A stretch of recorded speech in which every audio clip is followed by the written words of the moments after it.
दो दिन का जो घटनाक्रम हुआ, मैं भोपाल में था। मुझे आंधी के साथ ही मिलने वाले कुछ पत्रकार बंधु जिला कलेक्ट्रेट पर पहुंचे थे और मुझे ज्ञात हुआ कुछ लोग 4-5 महिलाएं और 4-5 पुरुष कलेक्ट्रेट के गेट के ऊपर एक टेंट लगाकर बैनर लगा रहे थे। साथियों, जो बैनर में जो भाषा लिखी हुई है, आप सब समाज का चौथा स्तंभ है, समाज को आईना दिखाने वाले आदमी हैं। आप लोग बड़े संवेदनशील पत्रकार बंधु बैठे हैं। भाषा का प्रयोग किया गया। मैंने आप के साथी याद जी के थे, मैंने इनसे निवेदन किया कि आप जो भी पर्दा लगा रहा है, जो भी बैनर लगा रहे हैं, उनसे पूछिए कि क्या भाषा है, क्या बात है। इन्होंने उनसे पूछी, जानकारी लेना चाहा तो धरना स्थल पे बैठे लोगों ने कहा कि साहब हमारे में से कोई आदमी आएगा और वो बता पाएगा, हम नहीं बता पाएंगे किस वजह से यहाँ बैठे। मैं भोपाल से वापस लौटा, मैंने पूरी जानकारी ली तो तथाकथित पीड़ित परिवार जो बता रहा है, इनके सामने जो पार्टी है उस पार्टी से भी संपर्क किया, वकीलों से भी संपर्क किया और इस पूरी बात को समझने के लिए सारे डॉक्यूमेंट्स मैंने निकलवाए। और मैं आपसे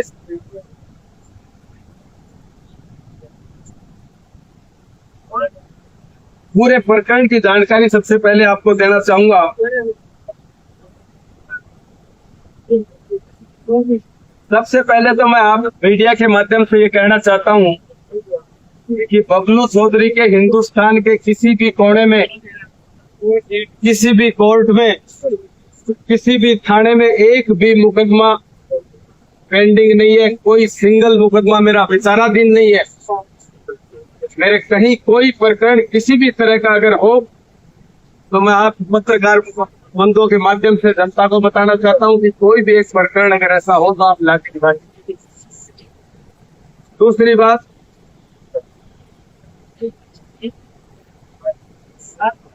इस मुकदमे को लेकर, इस जमीन के प्रकरण को लेकर ये पक्ष बैठा है जो अपने आप को पीड़ित पक्ष बता रहा है, ये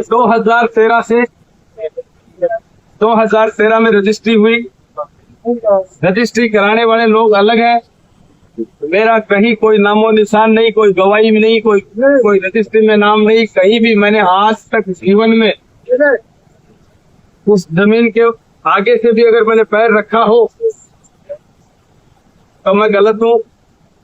मैंने कभी जमीन के अंदर पैर नहीं रखा और उसके बावजूद 2013 से लगातार जो प्रकरण कोर्टों में विचाराधीन चल रहा है।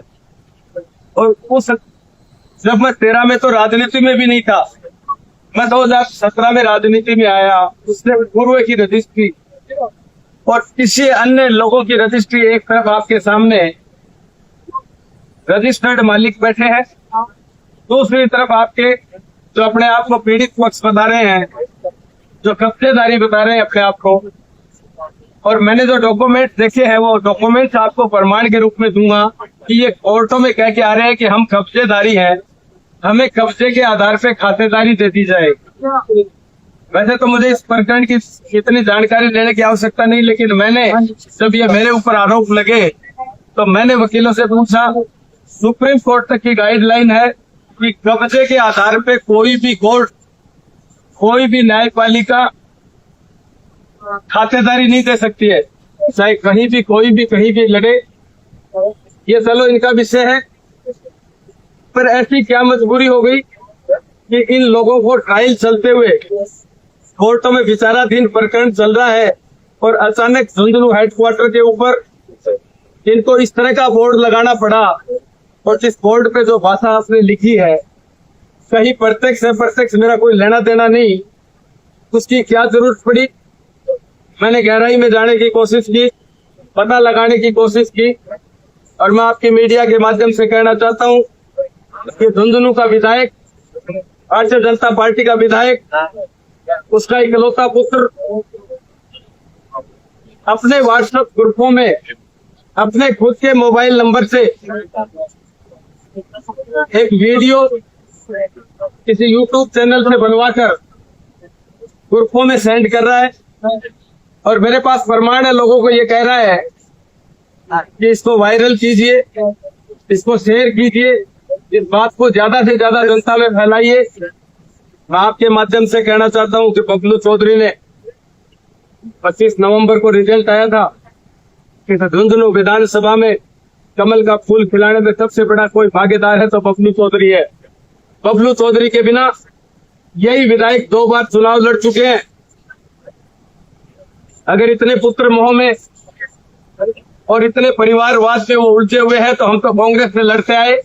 किसी परिवारवाद और किसी पुत्र मोह की वजह से हमने कांग्रेस का विरोध किया, और आज हमारे ही जिताए हुए विधायक पुत्र मोह में इतने अंधे हो गए कि अपने वोट, मैं भारतीय जनता पार्टी का सिपाही हूं, मेरी मेहरबानी से यहाँ विधायक बना है, विधायक की मेहरबानी से बबलू चौधरी नहीं बना। इस तरह के शेयर करते हैं, इस तरह की घटिया राजनीति करते हैं। मैं आपके माध्यम से जनता को कहना चाहता हूं, आज आपके सामने मुझे मुंह खोल के इसलिए बोलना पड़ा कि मैंने पिछले 6 महीने में झुंझुनू विधानसभा के लोगों से भी ये कहते हुए सुना कि नगर परिषद में परिवारवाद चल रहा है। मैंने ये कहते हुए भी सुना कि परिसीमन में जमीनें खरीद ली, इस वजह से झुंझुनू के ग्रामीण क्षेत्र के 28-29 गांवों को तोड़ने का प्रयास किया जा रहा है। और उन गांवों को मैंने इस प्रदेश के मुख्यमंत्री जी और प्रदेश अध्यक्ष जी को अवगत कराया। इन ग्रामीणों के साथ भी बहुत बड़ा धोखा हो रहा है। हम नगर परिषद झुंझुनू में माइनस में बजट चल रहा है। हम नगर परिषद की सीमा को चंद्रपुरा गांव 6 किलोमीटर दूर गांव है, आप क्रॉस करके उसको मिला रहे हैं। आप ऐसे गांवों को मिला रहे हैं जिनके ऊपर बिजली का भार 2.25 रुपए पर यूनिट का पड़ने वाला है, पानी का बिल आने वाला है, हाउस टैक्स लगेगा। जितनी ग्रामीण एरिया की योजनाएं हैं, उन योजनाओं का लाभ इन ग्रामीणों को नहीं मिलेगा। झुंझुनू शहर के वासी कमल कांत जी हमारे प्रवक्ता और मंडल अध्यक्ष हमारे बीच में उपस्थित है।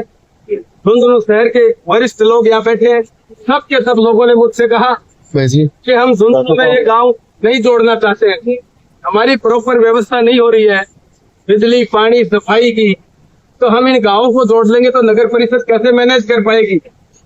ये सब इस बात से दुखी थे।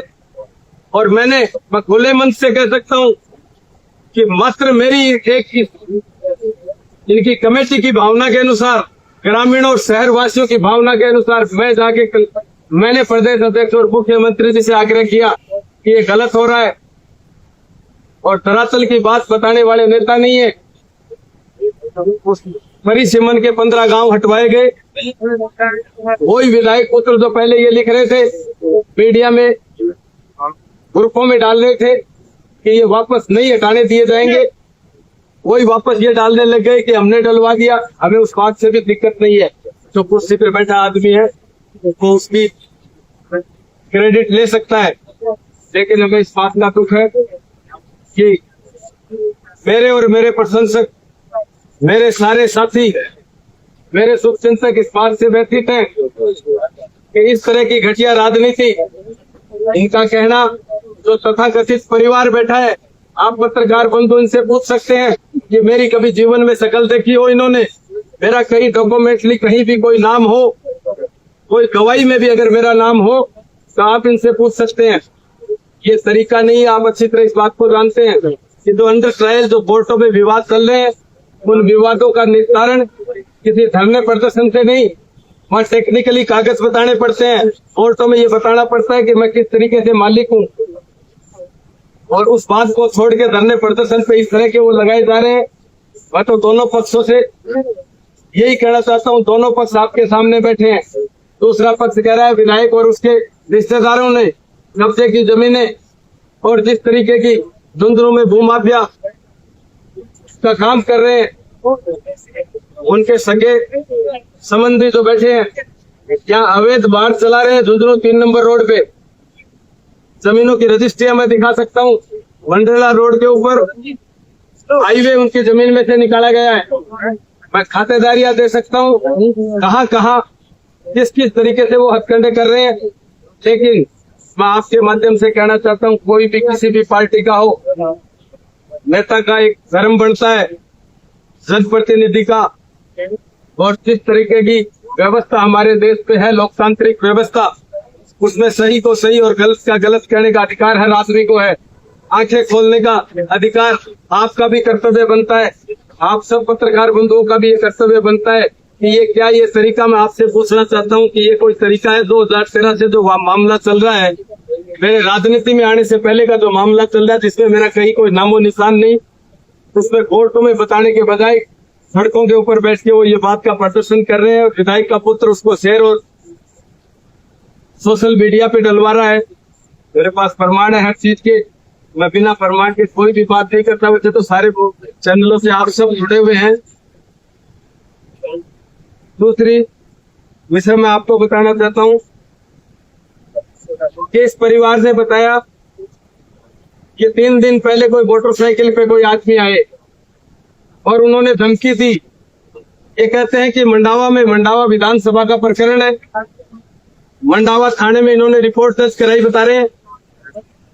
मैं आप पत्रकार बंधुओं के माध्यम से कहना चाहता हूं जिला प्रशासन को भी कि आगामी 7 दिन में दूध का दूध और पानी का पानी हो जाना चाहिए। उस प्रकरण की जांच होनी चाहिए, दोषियों के खिलाफ कार्रवाई होनी चाहिए, और अगर झूठा मुकदमा इन्होंने दर्ज कराया है तो 182 में अंदर करवाने का काम भी करेंगे। इस प्रकरण में जो मुस्तगिस है, जिसने रिपोर्ट दर्ज कराई है, जिसका कहना है कि मैं और मेरी पत्नी बैठे थे और कोई नकाबपोश या हेलमेट लगा के कोई आदमी आए, उस समय पे इनकी पत्नी की जो भी गवाह है, उनकी लोकेशन के अनुसार उनकी उपस्थिति वहां होनी चाहिए।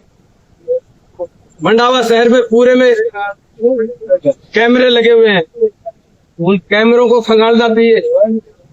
और पुलिस प्रशासन को संवेदनशील होकर मैं दोबारा चेतावनी दे रहा हूं, 7 दिन में इस प्रकरण का निस्तारण नहीं हुआ तो बबलू चौधरी और उसके समर्थक आंदोलन कर देंगे। इस बात के लिए, इस बात में पूरी सच्चाई सामने जनता के सामने आनी चाहिए। इस बात की मैं आपके माध्यम से मांग करता हूं। रही बात विधायक जी की, तो मीडिया के सामने मुझे ये बात इसलिए कहनी पड़ रही है कि कायदा तो उस आदमी का बनता था जो विधायक बन के बैठा है, उसके पुत्र और जमाई जिस तरह की हरकतें कर रहे हैं, कायदा उनका बनता था, लेकिन वो चुप रहे। और उन्होंने इस तरह के, ये पहला कांड नहीं है, बहुत से मेरे समर्थक थे जिन्होंने मुख्यमंत्री जी के कहने से पार्टी की भावना को देखते हुए भारतीय जनता पार्टी को प्रत्येक 250 बूथों पे चुनाव जिताया। उन लोगों के साथ 6 महीने में जैसा बर्ताव हो रहा था, शहरवासी, ग्रामीण वासी, अभी मुख्यमंत्री जी यहाँ आए थे, हमारे सामने भी आया, मुख्यमंत्री जी को भी शिकायत करी। एक प्रधानमंत्री जी की योजना है, खेतों में सोलर का प्लांट लगाने के लिए प्रोत्साहित किया जा रहा है। राजस्थान का काम चल रहा है। एक सोलाना गांव के आप सब से परिचित हैं, मोहर सिंह जी सोलाना के कहने से हमारे विधायक जी ने उनके बिजली के कनेक्शन नहीं होने दिया। पिछले 6 महीने से वो लोग भी यहाँ बैठे हैं, आप उनसे भी डॉक्यूमेंट्स लेना, उनसे वार्तालाप करना कि प्रधानमंत्री जी की योजना और उस योजना में बाल्ट निकालकर सिर्फ कनेक्शन करना है, और मुख्यमंत्री जी के पास गुहार लगानी पड़ती है कि उसका कनेक्शन नहीं होने दिया जा रहा है। जिला परिषद की मीटिंग में भी वो सवाल उठा, इस मीटिंग में भी हमारे जिला अध्यक्ष जी और कुछ मेंबरों ने ये सवाल उठाया कि इस तरह की हटकर्मिता, इस तरह का जो बर्ताव किया जा रहा है ये बिल्कुल सहन करने लायक नहीं है। उसकी भी मैं 2 दिन का प्रशासन को इस बात के लिए भी अल्टीमेटम दे रहे हैं हम कि 2 दिन में या तो उसका करेक्शन हो जाना चाहिए, उसका करेक्शन नहीं होगा तो हम प्रशासन को और पार्टी के ऊपर के सभी लोगों को ये पूरी के साथ रिपोर्ट हमारे पार्टी के नेताओं को, मुख्यमंत्री जी को भी हम अवगत कराएंगे। साथ प्रधानमंत्री जी का कार्यक्रम था।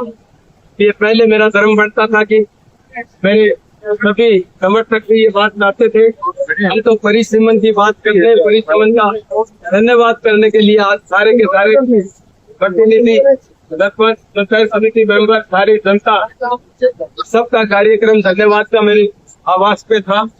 लेकिन बीच में ये 2 दिन का ऐसा घटनाक्रम रहा कि उसमें प्रधानमंत्री जी के कार्यक्रम होने के कारण मैं जयपुर रिपोर्ट देना बाद में मुनासिब समझा। मैंने आपसे रूबरू होना मुनासिब समझा। मैं आप सबसे निवेदन करता हूँ कि पार्टियां कोई भी हो, गलत सही कोई भी हो, आप चौथा स्तंभ है, आप इस आईने को स्पष्ट करें और स्पष्ट तौर पे कहीं भी बबलू चौधरी की कोई गलती हो तो उसको भी छापे। और अगर मैं कह रहा हूँ बातें सही है, ये विधायक पुत्र के द्वारा इस तरह की हरकत की जा रही है, जो इकलौता बेटा है वो पुत्र मोह में अगर इस तरह की हरकत करवा रहे हैं तो बबलू चौधरी की पैसे बड़ा नहीं है। इसकी धन्यवाद कर रहे हैं और मैं जनता की आवाज बढ़ने के लिए, इसके परिसीमन के लिए या कहीं भी कोई गलत काम ऐसा होगा तो मैं हमेशा कांग्रेस के राज में भी की तरह बढ़ाई आंदोलन करने आया।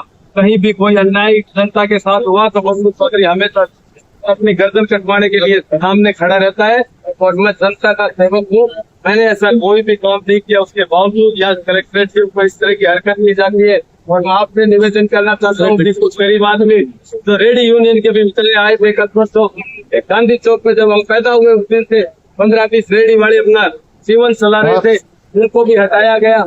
अतिक्रमण हटता है तो रेलवे स्टेशन से लेकर बाहर जहाँ तक निकलते हैं वहाँ तक अतिक्रमण हटना चाहिए। वहाँ से 15 आदमियों के ऊपर कार्रवाई हो जाती है। नगर परिषद के गेट के बाहर आप बाहर निकलेंगे तो आपको रेडिया दिख जाएंगी, आपको अतिक्रमण दिख जाएगा। ये बात भी आपके माध्यम से मैं कहना चाहता हूँ कि जो बात आप संवेदनशील पत्रकार है, मैं आपसे उन्हें कहना चाहता हूँ कि इन बातों को आप खाइए, जो गलत खाते है उसको आप एक्सपोज कीजिए और उन सब चीजों को अधिकारियों को भी और जनता को भी अवेयर रखे। हम सबको साथ मिलकर एक भावना से ये काम करना चाहिए। आप सब लोग पधारे, आप लोगों का बहुत बहुत धन्यवाद और आभार व्यक्त करता हूँ।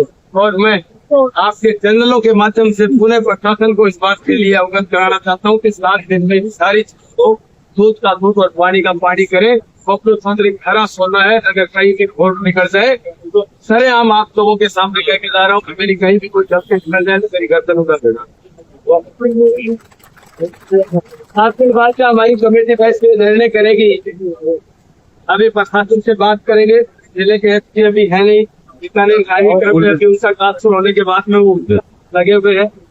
और मेरी डीवाईएस की बात हुई है कि इस प्रकरण में आप पूरा फोकस करते हुए इन्वेस्टिगेशन ऑफिसर नियुक्त करके इसकी सारी की सारी जांच करिए और दोषी कोई है, कोई अगर गया है वहाँ तो उसको लागे पटकिए, उससे सच्चाई उगलवाइए कि किसने भेजा, किसका क्या रोल है इसमें। और अगर नहीं है तो ये जो धरने पे बैठे हैं इनको गिरफ्तार कीजिए, डीएसपी की कार्रवाई। बहुत बहुत आप लोगों का आपको डॉक्यूमेंट अवेलेबल करवाए जा रहे हैं, सारे फैसलों की कॉपी है, अब सब क्या क्या घटनाक्रम रहा उसकी कॉपी आपको अवेलेबल करवाई जा रही है। आप सबसे यही निवेदन है कि आप इस सच्चाई को जानने का प्रयास करें। माइक निकाल लो, आपको